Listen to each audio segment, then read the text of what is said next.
In the annals of Islamic history, few women have left an indelible mark as formidable and feared as Jamil. Her life, shrouded in mystery and intrigue, has been the subject of much speculation and debate.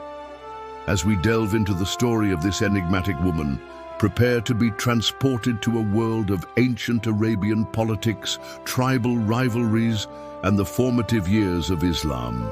Jamil, born in the 6th century CE, was a member of the influential Banu Makhzum clan, a sub-clan of the Quraysh tribe in Mecca. Her real name was Hind bint Abi Umayyah, and she was the sister of Khalid ibn al-Walid, the renowned companion of the Prophet Muhammad, peace be upon him, and a skilled military commander.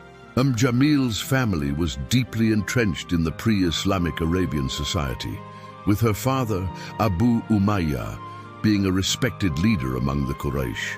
Her brother Khalid would later become one of the most celebrated companions of the Prophet, known for his bravery and military prowess. Jamil's life took a significant turn when she married Abu Lahab, a wealthy and influential member of the Quraysh tribe.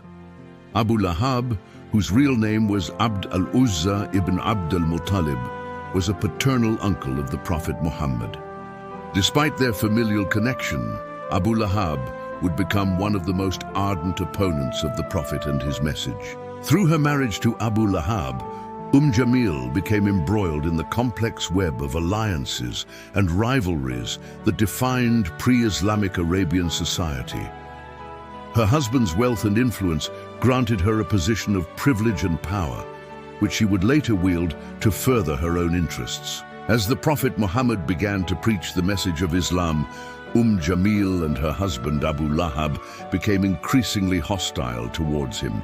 They saw the Prophet's message as a threat to their power and influence, and they worked tirelessly to undermine his efforts.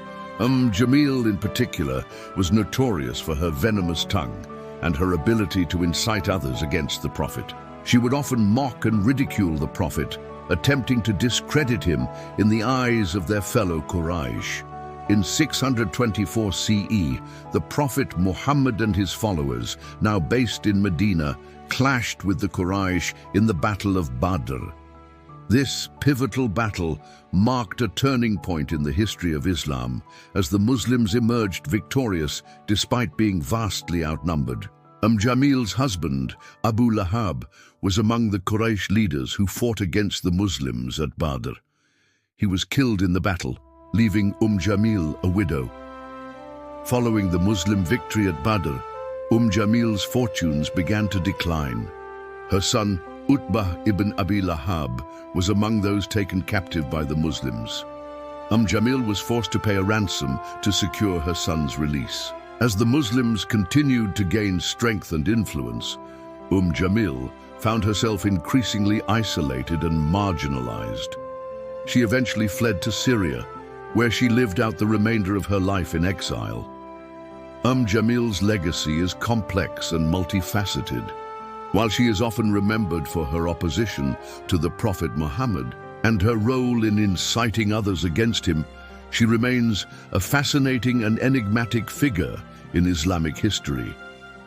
Her story serves as a reminder of the tumultuous and often treacherous world of pre-Islamic Arabia, where alliances were forged and broken with ease, and where the stakes were often life and death. As we reflect on the life and times of Jamil, we are reminded of the enduring power of faith, perseverance, and conviction, even in the face of overwhelming adversity.